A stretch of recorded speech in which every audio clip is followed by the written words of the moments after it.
बिस्मिल्लाहिर्रहमानिर्रहीम, अस्सलाम वालेकुम। क्या पायलट की तलाश के तनाजुर में और उसके बहाने अमेरिका हज़ारों किलोग्राम इनरिच्ड यूरेनियम तेहरान से चोरी करने में कामयाब हो गया है? इस हवाले से कुछ तफसीलात आपके गोश गुजार हम करेंगे, मगर थोड़ी देर बाद हमारे साथ रहिएगा वीडियो के आखिर तक। इसके अलावा डेडलाइन जो है वो ख़त्म होने में चंद घंटे बाकी रह गए हैं और ईरान के मकामी वक्त के मुताबिक रात 3:30 बजे, पाकिस्तानी वक्त के मुताबिक 5:30 बजे सुबह और अमेरिका के वक्त के मुताबिक 8 बजे सुबह जो है वो ये ऑपरेशन जो है शुरू करने का इंदिया दिया गया है ट्रंप एडमिनिस्ट्रेशन की जानिब से। और उस हवाले से बहुत बड़ी डेवलपमेंट इस वक्त सामने आ रही हैं। ईरान ने भरपूर तैयारी कर ली है और जो ट्रंप एडमिनिस्ट्रेशन है, अमेरिकन फोर्सेस हैं, उन्होंने अब जर्मनी से अपने C-130 जहाज़, इसके अलावा F-16 जहाज़ मरीन्स को तैयार रहने का हुक्म दिया गया है और वो हज़ारों की तादाद में बताए जा रहे हैं। ट्रंप ने प्रेस कॉन्फ्रेंस करते हुए कहा था कि हम जो है चंद घंटों में तेहरान को और ईरान को तबाह करेंगे। हो सकता है कि मंगल का दिन ही वो हो। तो देखना है कि अब क्या होना है। और इसके अलावा जो पाकिस्तान के जरिए एक चार्टर ऑफ डिमांड दिया गया था, फेज यानी मरहलावार जंगबंदी के लिए एक प्रपोजल दिया गया था ईरान को अमेरिका की जानिब से, और ये प्रपोजल टर्की, सऊदी अरब, पाकिस्तान, इजिप्ट ने तैयार किया था और आर्जी जंगबंदी की जो पेशकश थी वो ईरान ने मुस्तरद कर दी है। उनका कहना है कि परमानेंट सीज फायर ही मसले का हल है और इसके अलावा 10 नुकाती एजेंडा उन्होंने दे दिया है। और इसके अलावा जो IRGC है, जो पासदारान इनकलाब है, उन्होंने एक अपने तमाम नौजवानों, असातिज़ा, प्रोफेसर सबको ये हुक्म दिया है कि वो जितने भी पावर प्लांट्स हैं हमले की सूरत में उससे पहले जो ट्रंप एडमिनिस्ट्रेशन हमला करेगी, तमाम तर जितने भी पावर प्लांट्स के करीब ह्यूमन शील्ड बना ले, इंसानी जंजीर बना ले। अब देखते हैं उसके ऊपर कितने हद तक अमल दरामद होता है या नहीं होता। इसके अलावा बहुत बड़ी एक खबर सामने आई है। यूक्रेन ज़ाहिर है अमेरिका का दोस्त भी है और इस वक्त खलीजी मुमालिक के बहुत करीब भी है, इजराइल का भी दोस्त है, और उसने एक फहरिस्त फराहम की है 55 उन तनसीबात की जो कि हसास बताई जाती हैं पावर प्लांट्स के हवाले से, जो कि पावर जनरेशन, बिजली पैदा करने वाले प्रोडक्शन यूनिट्स हैं, इंडस्ट्रियल यूनिट्स हैं और दीगर चीज़ें हैं, उनको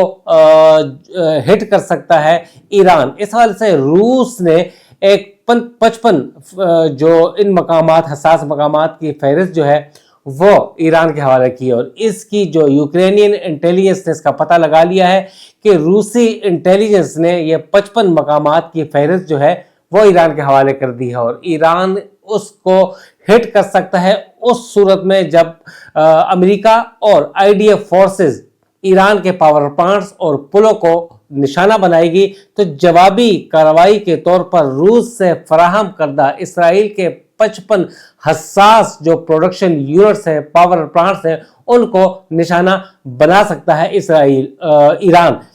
ईरान ने उनको निशाना बनाने के लिए तमाम तैयारी मुकम्मल कर ली है और 3 फेजेस में ये इन पावर प्लांट्स को निशाना बनाया जाएगा। पहले उन पावर प्लांट्स को निशाना बनाया जाएगा इसराइल के जहां से बिजली की प्रोडक्शन होती है, दूसरे उनको निशाना बनाया जाएगा जहां से इंडस्ट्रियल यूनिट्स को तरसील होती है, और तीसरे तौर पे लोकल जो उनका पावर प्लांट्स का सिस्टम होगा उनको तबाह कर दिया जाएगा। जाहिर है 3 बड़े शहर हैं, हैफा है, यरूशलेम है और तल अवीव है। इजराइल बहुत छोटा सा मुल्क है, अगर उसको निशाना बनाता है तो बहुत आसानी के तौर पर वहां पर ब्लैक आउट हो जाएगा। अब बात होती है पुलों की। अगर पुलों के ऊपर हमले होते हैं तो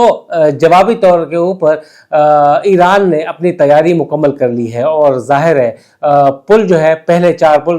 तबाह किए जा चुके हैं अमेरिका की जानिब से, और आज अगर डेडलाइन ख़त्म होती है तो पावर प्लांट्स के साथ साथ जितने भी जो स्ट्रेटेजिक पुल होंगे, ब्रिजेस होंगे, उनको भी निशाना बनाया जाएगा। इस हवाले से एक खबर आ जाई थी और उसके ऊपर जो है अमल दरामद कुछ देर के लिए किया गया मगर फिर बंद कर दिया गया। ईरान ने यह फैसला किया है कि अगर ईरानी पुलों के ऊपर अमेरिका और इजरायली फोर्सेस हमला करते हैं तो जवाब के तौर पर बहरीन और सऊदी अरब को मिलाने वाला जो 25 किलोमीटर तवील पुल है, کنگ فہد پل اس کو نشانہ بنایا جائے گا۔ اس کے تناظر میں سیکیورٹی وجوہات کی بنا پر آج 5.5 گھنٹے تک کنگ فہد پل کو بند رکھا گیا، اس کے بعد اسے دوبارہ کھول دیا گیا ہے، مگر سیکیورٹی سخت کر دی گئی ہے اور جناب وہاں پر جو میزائل آنے ہیں ان کو انٹرسیپٹ کرنے کے لیے بھی تیاریاں مکمل کر لی گئی ہے کہ میزائل حملے کو ناکام بنایا جا سکے۔ اس کے علاوہ جو اسرائیل ہے اور دیگر خلیجی ممالک میں پل ہے، حساس 18 ڈیجیٹل اور اے آئی اور سافٹ ویئر کمپنیز ہیں، ان کو بھی نشانہ بنایا جا سکتا ہے۔ اور اس حوالے سے دیگر جو کویت ہے، یو اے ای ہے اور مختلف جگہ ہیں، ان کے حساس جگہوں کو بھی نشانہ بنایا جا سکتا ہے۔ ایران نے تمام تر اپنی تیاری مکمل کر لی ہے اور یہ کہا جا رہا ہے کہ مکمل تیار ہیں، ہم عارضی جنگ بندی نہیں مانتے اور نہ ہی ڈیڈ لائن مانتے ہیں، اور ٹرمپ کو، امریکن فورسز کو، اسرائیلی فورسز کو سبق سکھا دیا جائے گا۔ تو اس قسم کی باتیں ہو رہی ہیں اور اب یہ کہا جا رہا ہے کہ اس تمام تر ٹینس اور کشیدہ ماحول میں دونوں ممالک کے درمیان ثالثوں کے ذریعے یعنی پاکستان کے ذریعے بات چیت جاری ہے اور کسی بریک تھرو کی اس وقت توقع کی جا رہی ہے۔ پاکستان میں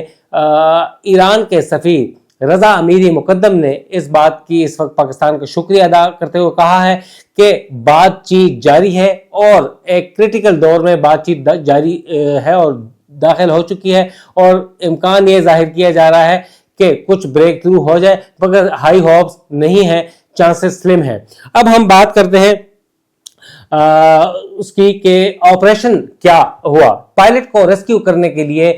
7 گھنٹے کا طویل آپریشن کیا گیا ایران میں۔ ایرانی حدود میں 7 گھنٹے کے آپریشن میں 125 طیاروں نے حصہ لیا، اور اس کے علاوہ جدید ترین اور بھی C-130 طیارے تھے، A-10 طیارے تھے، اور بھی کچھ ساز و سامان تھا، جدید اکوپمنٹ تھا، سیٹلائٹ جو اکوپمنٹ تھا، اور فوجی تھے، اور 200 سے زائد فوجی بتائے جا رہے ہیں مریض، انہوں نے حصہ لیا ہے۔ اور اس پائلٹ کو، جس کا ایک رینک کرنل بتایا جاتا ہے، نام اور تصویر اس کی سامنے نہیں آئی، اس کو لوکیٹ کرنے کے لیے کافی تگ و دو کرنی پڑی، اور ریسکیو اینڈ سرچ آپریشن مشکل ترین تھا اور وہ کامیاب ہو گیا ہے، اور اس پائلٹ کو ریسکیو کر لیا گیا ہے۔ اس سے پہلے بھی ایک پائلٹ کو ریسکیو کیا گیا تھا، F-15 طیارہ تھا، اسے مار گرایا گیا تھا، اور اس کے جو ایک پائلٹ ایجیکٹ کر گیا تھا اور دوسرا لاپتہ ہو گیا تھا، اسے ریسکیو کر کے امریکہ واپس لے جایا جا چکا ہے۔ ٹرمپ ایڈمنسٹریشن کا کہنا تھا کہ حساس ایک آپریشن تھا، 2 روز تک، 48 گھنٹوں تک جو پائلٹ تھا وہ ایرانی فورسز سے چھپا رہا، مگر اس تمام تر صورتحال میں مختلف قسم کی میتھس ہیں، مختلف قسم کے پروپیگنڈاز ہیں، اور کافی جو چیزیں سرکولیٹ کر رہی ہیں کہ کیا اس مشکل ترین آپریشن میں جو 7 گھنٹے لگے، کیا ایران کے خلاف کو بہت بڑی کارروائی اور واردات ڈالی ہے امریکن فورسز نے۔ اور یہ ذرائع کے تحت کہا جا رہا ہے کہ امریکن فورسز نے انریچ یورینیم کی بہت بڑی تعداد، جسے مطلب سینکڑوں ہزاروں کلوگرام بتایا جاتا ہے، کہ وہاں سے چوری کرنے میں یا قبضے میں لینے میں امریکن فورسز کامیاب ہو گئی ہے، مگر اس کے حوالے سے صرف پروپیگنڈا ہو رہا ہے، ایک افواہیں ہیں، اس کے اوپر تصدیق یا تردید نہیں کی جا رہی۔ تاہم اب دیکھنا ہے کہ آتے وقت کے ساتھ کیا چیزیں سامنے آتی ہیں، مگر ایرانی جو انقلاب، پاسداران انقلاب ہے IRGC، ان کے ترجمان کا کہنا ہے کہ ہم مسترد کرتے ہیں امریکن اس کلیم کو کہ پائلٹ کو ریسکیو کر لیا گیا ہے۔ پائلٹ کو ریسکیو نہیں کیا گیا، بلکہ ایک کھوپڑی ملی ہے اور وہ وہاں پر موجود ہے۔ اگر پائلٹ کو ریسکیو کیا جاتا تو اس کا نام اور تصویر امریکن فورسز یا ٹرمپ سامنے لے آتے، ابھی تک کچھ نہیں ہوا۔ ابھی تھوڑی دیر پہلے ایک ڈیولپمنٹ سامنے آئی ہے، اس حوالے سے آپ کو بتاتے چلیں کہ استنبول میں اسرائیلی قونصلیٹ کے باہر حملہ ہوا ہے، اور گورنر استنبول کا کہنا ہے اور اتھارٹیز کا کہ کوئی جانی نقصان نہیں ہوا سفارتکاروں کا، کیونکہ اندر سفارتکار موجود نہیں تھے۔ 2 حملہ آور کو ہلاک کر دیا گیا ہے اور باقی کی اس وقت تلاش ہے۔ اجازت دیں، والسلام۔